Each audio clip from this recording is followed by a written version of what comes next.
খোকন নামে হক মাস্টারের ছেলে, আমি বাসাতে বেরোয়েছি করে ও আমার আকস্মিক মানে ব্যবহারে আক্রমণ করে। আমার প্রথম মারছে, মারার পরে আমার এই জামা কাপড় ছিঁড়ে ফেলেছে সময় আমি বাসায় চলে গেছি। যাইয়া দেখেছেন আমার শরীরটা বেশি ভালো লাগতেছে না, যেন অবস্থা খুব খারাপ, বুকে টুকে ব্যথা পাইছি। তখন আমার ওয়াইফটা নিয়ে আমি হাসপাতালের দিকে আসা ধরছি। আমার বাসা থেকে বেরোয় আমি যখন সাধারণ শিকারের মোড়ে আসছি, খোকন, রাজু, কাজী রাজু, তারপরে আশিক আর আরও অনেকে দেখলে আমি চিনি সবাইরে। আমারে প্রথমেই এসা পিছ থেকে বাড়ি মারছে একজনে এই ঘর পাশে, তারপরে দেখে যে মাথা পাশে কোপ মারছে, আমি পিছন থেকে মারছে। কোপ মারার সাথে সাথে মাথা থেকে রক্ত পড়তেছে একভাবে। এরপর মানে উড়াদুরা পিটান শুরু করছে এরা ৫-৭ জন মিলে।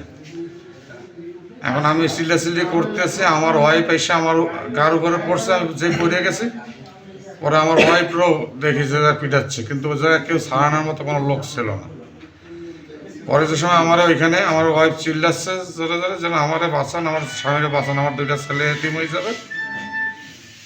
তখন আমরা যে সময় গাড়িতে উঠে আসতে মানে অটোতে উঠে আসতেছি, তখন খোকন আমার গাড়ি আসতে দেবে না।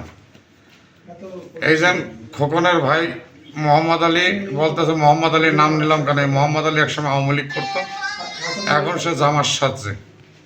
আর এই ঘটনাটা এখন যা বলতেছে যে সেদিন রাজ্জাক ভাই আমাদের যে এই সড়ক দুর্ঘটনায় মংলার 14 জন লোক মারা গেছে, সেদিন আমাদের পৌর সভাপতি সাহেব এবং সেক্রেটারি সাহেব বলছিল যে প্রতিটা মসজিদের ইমাম সাহেবের কাছে রিকোয়েস্ট করছিল যে আপনারা 1:45-টার মধ্যে নামাজটা শেষ করবেন, করলে পর আমাদের এই যে লোকজনগুলো জানাজায় আসতে পারবে।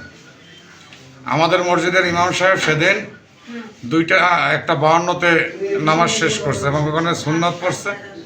আমার এলাকার একটা লোক মারা গেছে, তখন আমি ইমাম সাহেবকে বললাম যে আজকে এলাকায় সময় একটা লোক মারা গেছে, এর জানাজা পড়ে তারপর তো আমাদের আরেক জায়গায় যাইতে হবে, আপনি একটু আগে ভাগে যদি নামাজটা শেষ করতেন তাহলে ভালো হইতো। সেইখানে এই কথা আমি বলার পরে এখানে মোহাম্মদ আলী আসল, সে তর্ক করতেছে যে এদের প্রতিহত করবা, এরা এইসব কথা উল্টাপাল্টা কথা বলতেছে, এখানে এসে সন্ত্রাসী শুরু করছে, এরা এই মসজিদে নামাজ পড়তে আসছে, এরা এদের মতোই করতে চায়।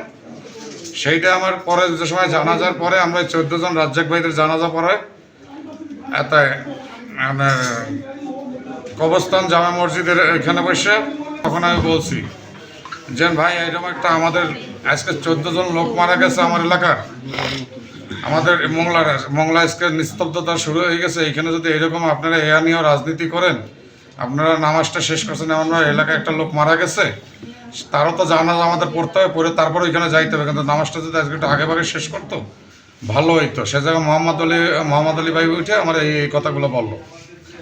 এইটা আমি মোহাম্মদ আলী ভাই বললাম কারণ তার ভাই খোকন আরেক সন্ত্রাস, সে একটা সময় এখান থেকে মোংলা থেকে পালাই চলে যেতে বাধ্য হয়েছে সন্ত্রাসের কার্যকলাপে, এবং মোংলায় যখনই আসে সে কারোর না কারোর সাথে সন্ত্রাসী জ্ঞানজাম করতে থাকে।